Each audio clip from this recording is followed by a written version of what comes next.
So, what are the rules of the universe? I mean, not our rules, but the really deep ones. The fundamental laws that tell an apple how to fall and a galaxy how to spin. Well, that's what we're going to dig into today.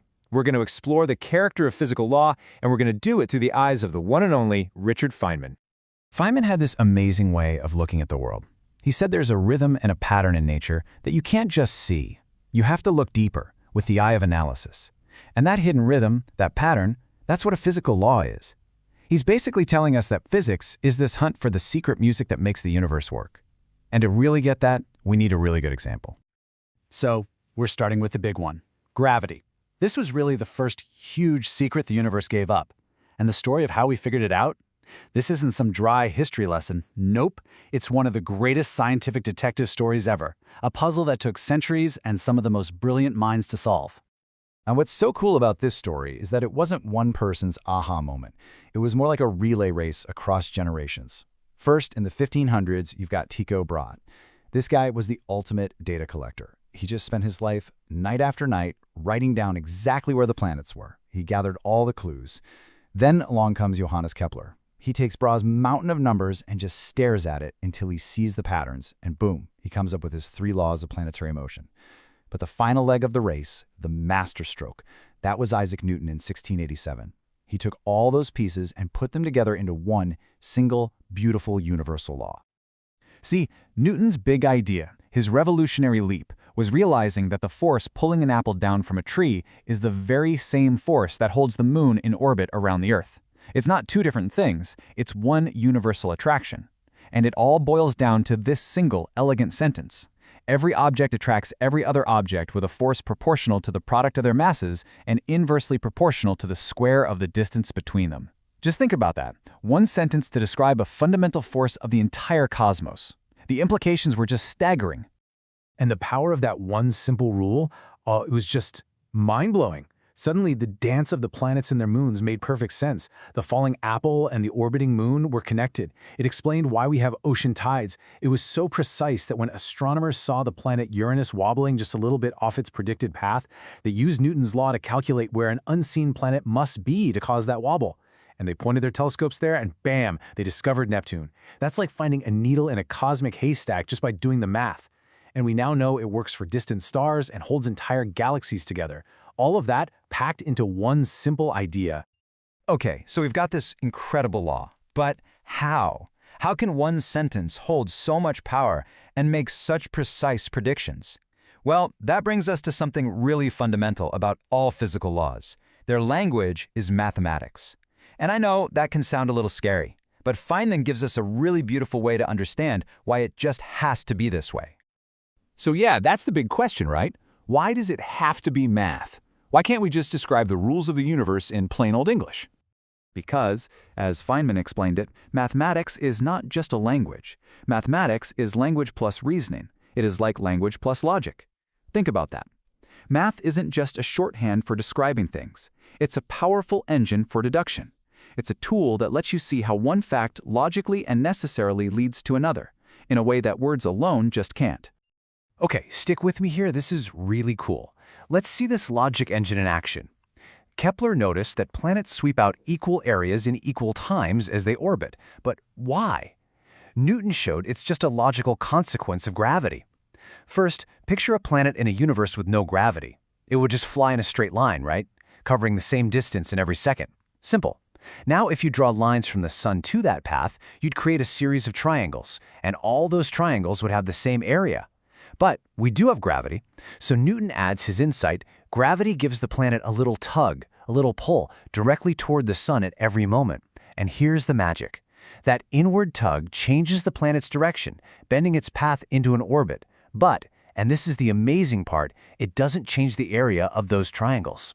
The math proves, with absolute certainty, that saying the force is directed toward the sun is the exact same thing as saying equal areas are swept in equal times. And that's the point. That's why math is the language of nature.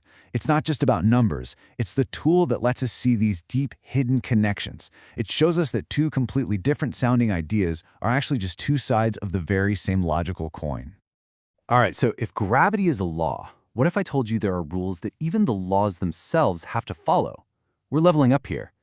Beyond specific laws, there are these higher, more abstract principles in physics. These are the great conservation laws.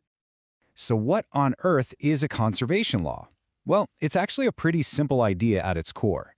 It just says that for any isolated system, a closed box where nothing gets in or out, there's a specific number you can calculate, and that number will always stay the same.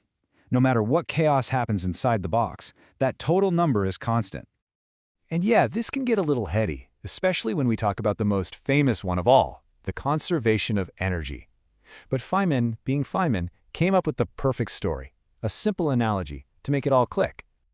Okay, so picture this. A mom gives your kid 28 indestructible blocks to play with. At the end of the day, she comes in and counts them. 28.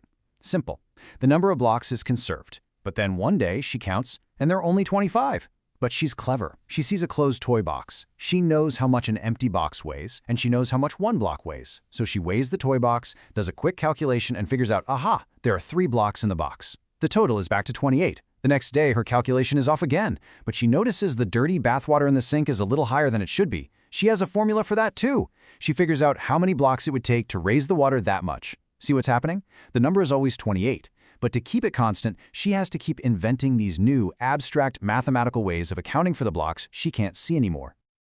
And this is where the story connects to actual physics, which is so cool. Some conserved quantities in nature are like the visible blocks. Take electric charge. It comes in little packets, electrons and protons. We can literally count them. 1, 2, 3. But energy. Energy is like the mother's abstract math. It's like the blocks in the box, or the blocks hidden in the water.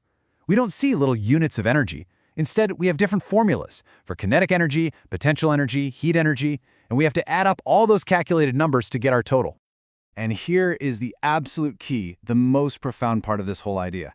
When it comes to energy, we never actually see the blocks. We only have the mother's abstract formulas. We have terms for blocks in the box and blocks in the water, but there are no visible blocks to count. And yet every single time we do the math, every time we add up all these different abstract quantities, the total number miraculously comes out the same.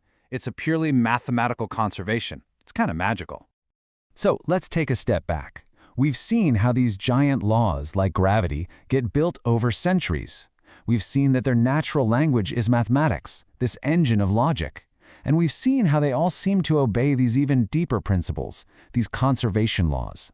So what does all this tell us about the character of nature's rules? Well, it tells a beautiful, but as we're about to see, very much unfinished story. Okay, so let's try to sum it all up. What is the character of physical law? Well, we know they're mathematical.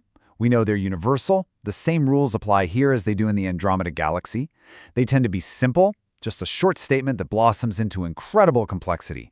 And they obey conservation laws. But there's one last thing, and honestly, it's the most important one. They are not exact. Every single law we have is only an approximation of the truth. Feynman put it in this perfectly humble, perfectly scientific way. He said that every time we discover a new law, we're really just discovering a better approximation. We are only at the beginning of this journey. Newton's law of gravity was brilliant, a fantastic approximation, but it was corrected by Einstein's theory of relativity. And we know for a fact that Einstein's theory is also an approximation because it doesn't fully work with quantum mechanics. It's also waiting for its correction. And this idea, this humility, is the real heart of science. It's a journey, not a destination. And that's the thought I want to leave you with. If our deepest, most powerful, most beautiful laws are really just wonderful approximations, what incredible new secrets about how the universe really works are still out there, waiting for us, just beyond the edge of what we can see today?